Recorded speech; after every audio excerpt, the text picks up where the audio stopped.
নমস্কার দর্শক বন্ধুরা। একদিকে একজন মানুষ 25 থেকে 30 বছর চাকরি করার পর অবসরে এসে ইপিএস 95 এর ন্যূনতম পেনশন পান মাত্র 1000। অন্যদিকে প্রাক্তন সাংসদের ন্যূনতম মাসিক পেনশন বর্তমানে 31,000। এই দুই সংখ্যার মধ্যে পার্থক্য 30,000। কিন্তু আসল প্রশ্ন শুধু এই 30,000-এর পার্থক্য নয়। আসল প্রশ্ন হলো, যে মানুষটি সারা জীবন কাজ করলেন তার বৃদ্ধ বয়সে 1000 দিয়ে সংসার চলবে কিভাবে? ওষুধ কিনবেন, বাজার করবেন, বিদ্যুতের বিল দেবেন, নাকি সেই টাকা দিয়ে মাস পার করবেন? আর যখন দেশের সাধারণ মানুষ মূল্যবৃদ্ধির সঙ্গে প্রতিদিন লড়ছেন, তখন এই প্রশ্ন আরও গুরুত্বপূর্ণ হয়ে উঠছে। কারণ আজ শুধু একটি জিনিসের দাম বাড়ছে না, চাল থেকে ডাল, তেল থেকে সবজি, ওষুধ থেকে চিকিৎসা, বিদ্যুৎ থেকে যাতায়াত, সব কিছুর খরচ পরিবারের মাসিক বাজেটকে চাপের মধ্যে ফেলেছে। আর এখন নতুন করে চিনির দামও বড় আলোচনার বিষয়। সরকারের সাম্প্রতিক তথ্য অনুযায়ী 20 জুলাই থেকে 20 আগস্টের মধ্যে সর্বভারতীয় গড় খুচরো চিনির দাম প্রতি কেজি 8.18 পয়সা থেকে বেড়ে 55.70 হয়েছে, অর্থাৎ প্রায় এক মাসে প্রায় 16% বৃদ্ধি। কিছু বাজারে দাম আরও বেশি হয়েছে। তাহলে সাধারণ মানুষের প্রশ্ন আসবেই, চিনির দাম কেন বাড়ছে? ইথানল কি এর জন্য দায়ী? E20 পেট্রোলের নীতির সঙ্গে কি এর সম্পর্ক আছে? আর এই নীতির খরচ শেষ পর্যন্ত কে দিচ্ছেন? এখানে একটা বিষয় খুব পরিষ্কারভাবে বলা দরকার। শুধু ইথানলকে চিনির দাম বৃদ্ধির একমাত্র কারণ বলা ঠিক হবে না। সরকারের ব্যাখ্যায় বর্তমান মূল্যবৃদ্ধির পেছনে উৎপাদন কমে যাওয়া, আবহাওয়ার প্রভাব, ফসলের রোগ, সরকারের সমস্যা, উৎসবের আগে চাহিদা এবং বাজারে স্পেকুলেশন বা অতিরিক্ত মজুতের মতো একাধিক কারণ রয়েছে। চলতি মৌসুমের চিনি উৎপাদনের হিসাবও আগের অনুমানের তুলনায় কমে প্রায় 306 লাখ টনে নামতে পারে। কিন্তু সাধারণ মানুষের প্রশ্নটা এখানেই শেষ নয়। কারণ সরকার যদি ইথানলের মাধ্যমে কৃষক এবং সুগার ইন্ডাস্ট্রিকে নতুন বাজার দিতে চায়, তাহলে সেটা একদিকে ভালো নীতি হতে পারে। দেশের জ্বালানি আমদানির উপর নির্ভরতা কমানো দরকার, কৃষকের আয় বাড়ানো দরকার, চিনি শিল্পকেও আর্থিকভাবে স্থিতিশীল রাখতে হবে, কিন্তু একই সঙ্গে মানুষের পকেটও দেখতে হবে। এই ভারসাম্যটাই ভালো শাসনের আসল পরীক্ষা। আর এখানেই ইপিএস 95 পেনশনের প্রশ্নটি এসে যায়। আজ ইপিএস 95 এর ন্যূনতম পেনশন 1000। আর পেনশনার্স দীর্ঘদিন ধরে 7,500 ন্যূনতম পেনশনের দাবি করে আসছেন। অর্থাৎ দাবি করা হচ্ছে 1000 থেকে 7,500। কিন্তু 2026 সালেও 7,500 এখনও বাস্তবায়িত হয়নি। সরকার পেনশন তহবিলের আর্থিক স্থায়িত্ব এবং ভবিষ্যৎ দায়বদ্ধতার বিষয়টি সামনে রেখেছে। এবার একটা সাধারণ হিসাব করুন। একজন বৃদ্ধ মানুষ মাসে 1000 পেনশন পেলেন, দিনে গড়ে কত? প্রায় 33 টাকা। অর্থাৎ পুরো মাসের জন্য দিনে প্রায় 33। আজকের বাজারে 33 দিয়ে কি হয়? একটা ছোট ওষুধের প্যাকেট কিনতে গেলেও এই টাকা শেষ হয়ে যেতে পারে। একটু দুধ, কিছু সবজি, একটা যাতায়াতের খরচ, তারপর মাসের বাকি দিন। এই কারণে ইপিএস 95 এর প্রশ্ন শুধু পেনশন হাইকের প্রশ্ন নয়, এটা পারচেসিং পাওয়ারের প্রশ্ন, এটা ইনফ্লেশনের প্রশ্ন, এটা বৃদ্ধ মানুষের সম্মানের প্রশ্ন। আর এখানে আসে এমপি এবং এমএলএ পেনশনের তুলনা। বর্তমানে প্রাক্তন সাংসদের ন্যূনতম পেনশন 31,000 প্রতি মাসে। 5 বছরের বেশি সংসদীয় পরিষেবার ক্ষেত্রে অতিরিক্ত পরিষেবার জন্য নির্দিষ্ট হারে অতিরিক্ত পেনশনের বিধানও রয়েছে। কিন্তু এমএলএদের ক্ষেত্রে একটি সর্বভারতীয় একক পেনশন রেট নেই। রাজ্যভেদে আইন আলাদা, সুবিধা আলাদা, পেনশন আলাদা। তাই কোনো একটি রাজ্যের এমএলএ পেনশন দিয়ে গোটা ভারতের বিধায়কদের বিচার করা ঠিক হবে না। কিন্তু প্রশ্ন তবুও থেকেই যায়, একজন সাধারণ কর্মচারী যদি দীর্ঘ কর্মজীবনের পরে 1000 মিনিমাম পেনশনের ওপর নির্ভর করেন, তাহলে তার সামাজিক নিরাপত্তার মানদণ্ড কি? একজন জনপ্রতিনিধির পেনশন ব্যবস্থা যদি আইন করে নির্ধারিত হতে পারে, তাহলে কর্মচারীদের রিটায়ারমেন্ট সিকিউরিটিও কি আরও প্রেডিক্টেবল এবং ইনফ্লেশন সেনসিটিভ হওয়া উচিত নয়? এটা কোনো নেতার বনাম কর্মচারীর লড়াই নয়, এটা পলিসি ভার্সেস পলিসির প্রশ্ন। আর এই প্রশ্ন আরও গুরুত্বপূর্ণ কারণ সাধারণ মানুষের জীবনে খরচ থেমে নেই। ধরুন একজন মধ্যবিত্ত পরিবারের মাসিক আয় 30,000, তার মধ্যে বাড়ি ভাড়া, বাচ্চার পড়াশোনা, বাজার, বিদ্যুৎ, ইন্টারনেট, যাতায়াত, চিকিৎসা, ইএমআই, বৃদ্ধ বাবা মায়ের ওষুধ। প্রতিটি খরচ যদি একটু একটু করে বাড়ে তাহলে কাগজে হয়তো প্রতিটি বৃদ্ধি ছোট, কিন্তু মাসের শেষে সবগুলো যোগ করলে চাপটা বিশাল। আর দরিদ্র পরিবারের ক্ষেত্রে সমস্যা আরও বড়, কারণ তাদের আয়ের বড় অংশই খাবার এবং প্রয়োজনীয় জিনিসে চলে যায়, অর্থাৎ মূল্যবৃদ্ধির প্রভাব ইনকাম এর নিচের স্তরে আরও তীব্রভাবে অনুভূত হতে পারে। এখন চিনির বিষয়টিতে আবার ফিরি। 2026 সালের আগস্টে চিনির দাম নিয়ে পরিস্থিতি এতটাই আলোচনায় এসেছে যে সরকার 1 দশকের মধ্যে প্রথমবার 10 লাখ টন র সুগার ডিউটি ফ্রি ইম্পোর্ট করার অনুমতি দিয়েছে বলে জানা গেছে। উদ্দেশ্য হলো দেশীয় বাজারে সরবরাহ বাড়িয়ে দাম নিয়ন্ত্রণ সাহায্য করা। আর এখানেই একটা অবাক করার মতো বিষয় আছে।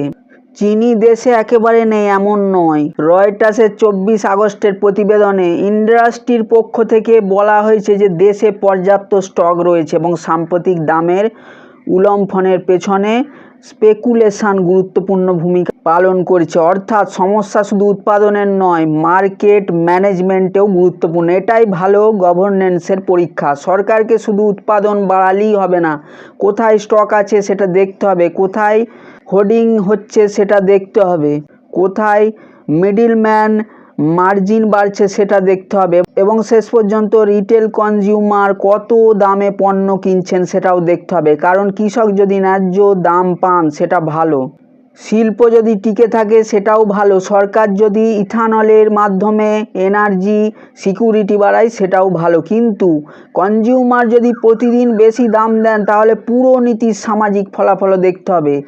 একই যুক্তি পেনশনের ক্ষেত্রেও প্রযোজ্য। সরকার বলবে ফান্ড সাস্টেনেবিলিটি গুরুত্বপূর্ণ, অবশ্যই গুরুত্বপূর্ণ, কিন্তু পেনশনার বলবেন তার জীবনযাত্রার সাস্টেনেবিলিটিও গুরুত্বপূর্ণ। একজন বৃদ্ধ মানুষ মাসে 1000 দিয়ে কিভাবে সাস্টেনেবল জীবন কাটাবেন? এখন আন্তর্জাতিক দিকটা দেখুন। অনেক উন্নত দেশে পেনশন মানে শুধু একটা নির্দিষ্ট মাসিক টাকা নয়, তার সঙ্গে health care, social protection, housing support, long term care এবং বিভিন্ন ধরনের ইনকাম সাপোর্ট যুক্ত থাকতে পারে। ওএসিডির সাম্প্রতিক বিশ্লেষণ অনুযায়ী ওএসিডি দেশগুলিতে 65 বছরের বেশি বয়সী মানুষের ডিসপোজেবল ইনকাম গড়ে মোট জনসংখ্যার ডিসপোজেবল ইনকামের প্রায় 87%। আবার 2/3 ওএসিডি দেশে 65 বছরের পর গ্রস ইনকামের অর্ধেকের বেশি পাবলিক ট্রান্সফার থেকে আসে। আরেকটি চমকপ্রদ তথ্য হলো ওএসিডির সাম্প্রতিক তথ্য অনুযায়ী ডেনমার্ক, ফিনল্যান্ড, আইসল্যান্ড, নেদারল্যান্ডস এবং নরওয়েতে বৃদ্ধদের রিলেটিভ পভার্টি রেট 5% বা তার নিচে। অন্যদিকে কিছু ওএসিডি দেশে 65 বছরের বেশি মানুষের রিলেটিভ পভার্টি 20%-এরও বেশি। এর অর্থ এই নয় যে বিদেশের প্রতিটি দেশ নিখুঁত। সেখানে ইনফ্লেশন আছে, সেখানে ট্যাক্স আছে, সেখানেও পেনশন রিফর্ম নিয়ে বিতর্ক আছে, কিন্তু একটি গুরুত্বপূর্ণ শিক্ষা আছে। বৃদ্ধ মানুষের সোশ্যাল সিকিউরিটিকে শুধু অবসরের পর কিছু টাকা দেওয়ার বিষয় হিসেবে দেখা হয় না, এটাকে দীর্ঘমেয়াদী রাষ্ট্রনৈতিক অবস্থা হিসেবে দেখা হয়। ভারতের পরিস্থিতি আলাদা। আমাদের জনসংখ্যা বিশাল, ইনফর্মাল ওয়ার্কফোর্স বিশাল, রাজ্যগুলোর অর্থনৈতিক ক্ষমতা এক নয়, তাই ডেনমার্ক বা নরওয়ের মডেল হুবহু ভারতে চালু করা সম্ভব নয়। কিন্তু প্রশ্নটা অন্য জায়গায়। আমরা কি আমাদের নিজের সামর্থ্য অনুযায়ী আরও ভালো পেনশন সিকিউরিটি তৈরি করতে পারি? আমরা কি ইনফ্লেশনের সঙ্গে পেনশন রিভিশনের একটি শক্তিশালী ব্যবস্থা তৈরি করতে পারি? আমরা কি পেনশনার্সের জন্য হেলথ কেয়ার সাপোর্ট বাড়াতে পারি? আমরা কি ইপিএস ফান্ডের হিসাব আরও সহজ ভাষায় সাধারণ মানুষের সামনে প্রকাশ করতে পারি? আমরা কি পেনশনারদের ভবিষ্যৎ সম্পর্কে আরও স্পষ্ট নিশ্চয়তা দিতে পারি? এই প্রশ্নগুলোর উত্তর দরকার, কারণ পেনশনার আজ শুধু একজন বৃদ্ধ মানুষ নন, তিনি একসময় ওয়ার্কার ছিলেন, তিনি পিএফ সিস্টেমে অবদান রেখেছেন, তিনি দেশের উৎপাদন ব্যবস্থায় কাজ করেছেন, তিনি কর দিয়েছেন, তিনি পরিবার চালিয়েছেন। আর অবসরের পরে তার প্রয়োজন কমেনি, বরং বয়স বাড়ার সঙ্গে চিকিৎসার প্রয়োজন অনেক সময় বাড়ে। এই বাস্তবতা ইপিএস 95 আন্দোলনের মূল আবেগ। এবার ভাবুন, একজন পেনশনার 1000 পান, একজন প্রাক্তন এমপির মিনিমাম পেনশন 31,000, চিনির দাম এক মাসে 48.18 থেকে 55.70 পয়সা হয়েছে। দেশের সরকারকে আবার ডিউটি ফ্রি সুগার ইম্পোর্টের মতো পদক্ষেপ নিতে হচ্ছে। মধ্যবিত্ত পরিবার প্রতিদিন হাউসহোল্ড বাজেট সামলাচ্ছে, আর দরিদ্র পরিবার প্রয়োজনীয় জিনিসের দাম বাড়লে আরও বেশি চাপে পড়ছে। তাহলে সাধারণ মানুষ প্রশ্ন করবেন না? অবশ্যই করবেন, কিন্তু সেই প্রশ্ন হতে হবে তথ্যভিত্তিক। কোনো ব্যক্তির বিরুদ্ধে নয়, কোনো দলের বিরুদ্ধে নয়, কোনো ধর্মের বিরুদ্ধে নয়, কোনো সম্প্রদায়ের বিরুদ্ধেও নয়। প্রশ্ন হবে নীতির বিরুদ্ধে, প্রশ্ন হবে হিসাবের, প্রশ্ন হবে অ্যাকাউন্টেবিলিটির, প্রশ্ন হবে যে মানুষটি 25 বা 30 বছর কাজ করলেন তার মিনিমাম পেনশন কত হওয়া উচিত। 1000 কি আজকের বাজারে বাস্তবসম্মত? 7,500 কি বাস্তবসম্মত? যদি 7,500 দেয়া হয় তাহলে অতিরিক্ত অর্থ কোথা থেকে আসবে? কর্মচারী এবং এমপ্লয়ার কন্ট্রিবিউশন কিভাবে বদলাবে? সরকার কত দেবে? ফান্ডের অ্যাকচুয়ারিয়াল পজিশন কি বলছে? এবং সবচেয়ে গুরুত্বপূর্ণ প্রশ্ন, পেনশন কি ইনফ্লেশন এর সঙ্গে যুক্ত হওয়া উচিত? কারণ আজ 1000, কয়েক বছর পরে যদি বাজারের দাম আরও বেড়ে যায় তাহলে সেই 1000-এর বাস্তব মূল্য আরও কমে যাবে। তাই শুধু আজকের মিনিমাম পেনশন ঘোষণা করলেই হবে না, 10 বছর পরে সেই পেনশনের পারচেসিং পাওয়ার কত থাকবে সেটাও ভাবতে হবে। এটাই ভবিষ্যৎ পেনশন পলিসির সবচেয়ে বড় প্রশ্ন। আর এমপি বা এমএলএর পেনশন নিয়ে আলোচনা করলেও আমাদের একই নীতি মানতে হবে। যে কোনো জনপ্রতিনিধি আইন অনুযায়ী যে সুবিধা পান তার সঠিক তথ্য দিতে হবে, ভুল তথ্য ছড়ানো যাবে না। একজন নেতার একাধিক পদ ধরে 4টি পেনশন যোগ করে সেনসেশনাল ফিগার তৈরি করাও ঠিক নয়, কারণ সত্যিকারের প্রতিবাদ দুর্বল হয় যখন তার মধ্যে ভুল তথ্য ঢুকে যায়। সত্য তথ্যই সবচেয়ে শক্তিশালী প্রতিবাদ। তাই আজকের প্রশ্ন খুব সরল, ভারত কি এমন একটি পেনশন সিস্টেম তৈরি করতে পারে না যেখানে একজন মানুষ অবসর নেয়ার পর অন্তত বেসিক ডিগনিটি নিয়ে বাঁচতে পারে? যেখানে পেনশনারকে প্রতি মাসে হিসাব করতে হবে না যে ওষুধ কিনবেন নাকি বাজার করবেন? যেখানে মূল্যবৃদ্ধি হলে পেনশন পলিসিতেও তার প্রতিফলন থাকবে? যেখানে সরকার ফান্ড সাস্টেনেবিলিটির হিসাব দেবে আর পেনশনারও নিজের ভবিষ্যৎ সম্পর্কে পরিষ্কার ধারণা পাবেন? আমাদের প্রতিবাদ কোনো ব্যক্তির বিরুদ্ধে নয়, আমাদের প্রতিবাদ এমন একটি ব্যবস্থার বিরুদ্ধে যেখানে একজন বৃদ্ধ মানুষের জীবনযাত্রার বাস্তব খরচ এবং তার ন্যূনতম পেনশনের মধ্যে বিশাল ব্যবধান তৈরি হয়। 1000 শুধু একটি সংখ্যা নয়, এর পেছনে একজন পেনশনারের জীবন আছে। 7,500 শুধু একটি দাবি নয়, এর পেছনে আছে সম্মানের সঙ্গে বেঁচে থাকার আকাঙ্ক্ষা। আর 31,000 শুধু একজন প্রাক্তন সাংসদের পেনশনের সংখ্যা নয়, এটা আমাদের সামনে একটি বৃহত্তর পলিসি কম্প্যারিজনের প্রশ্নও তুলে দেয়। রাষ্ট্র তার বিভিন্ন শ্রেণীর পাবলিক সার্ভিসের জন্য রিটায়ারমেন্ট সিকিউরিটি কিভাবে নির্ধারণ করবে? সাধারণ কর্মচারী কি আরও প্রেডিক্টেবল পেনশন সিস্টেম পাওয়ার অধিকার রাখেন না? মধ্যবিত্ত কি মূল্যবৃদ্ধির মধ্যে একটু ব্রিদিং স্পেস পাওয়ার অধিকার রাখে না? দরিদ্র মানুষ কি বেসিক নেসেসিটিসের ক্ষেত্রে আরও শক্তিশালী প্রোটেকশন পাওয়ার অধিকার রাখে না? এবং বৃদ্ধ পেনশনার কি নিজের জীবনের শেষ অধ্যায়টা সম্মানের সঙ্গে কাটানোর অধিকার রাখেন না? এই প্রশ্নগুলোর উত্তর আমাদের সবাইকে চাইতে হবে, তথ্য দিয়ে চাইতে হবে, শান্তিপূর্ণভাবে চাইতে হবে, গণতান্ত্রিকভাবে চাইতে হবে।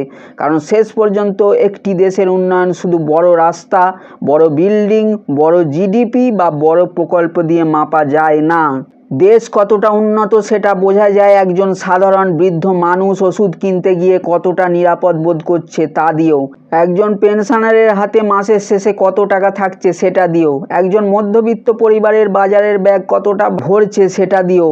এবং একজন দরিদ্র মানুষ আগামী মাসটা কিভাবে চালাবেন তা নিয়ে রাতে নিশ্চিন্তে ঘুমোতে পাচ্ছেন কিনা সেটা দিও।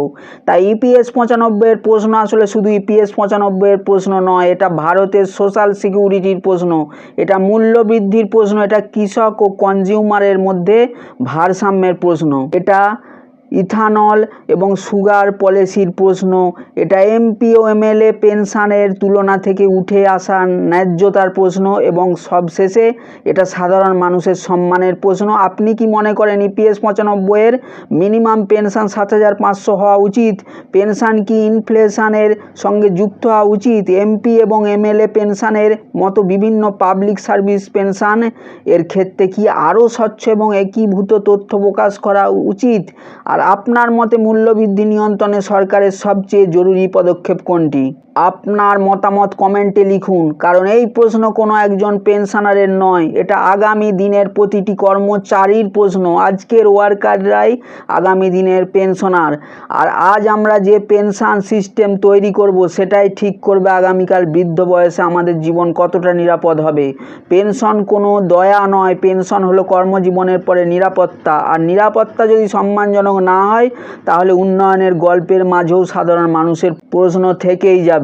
ইপিএস 95 পেনশনারের সেই প্রশ্নের উত্তর কি এবার সত্যিই আসবে? বন্ধুরা, আজ এই পর্যন্তই। আমাদের এই চ্যানেলের মাধ্যমে আপনারা ইপিএফও, ইপিএস 95, ইপিএফ এবং হায়ার পেনশন সংক্রান্ত এবং সমস্ত সরকারি এবং প্রাইভেট কর্মচারীদের যাবতীয় খবর এই চ্যানেলের মাধ্যমে আপনারা প্রতিনিয়ত পাবেন। যারা যারা এখনও চ্যানেলটি সাবস্ক্রাইব করেননি অবশ্যই চ্যানেলটি সাবস্ক্রাইব করে পাশে থাকা বেল আইকনটি অন করে রাখুন এবং ভিডিওটি ভালো লাগলে অবশ্যই একটি লাইক করে দেবেন। ধন্যবাদ, নমস্কার।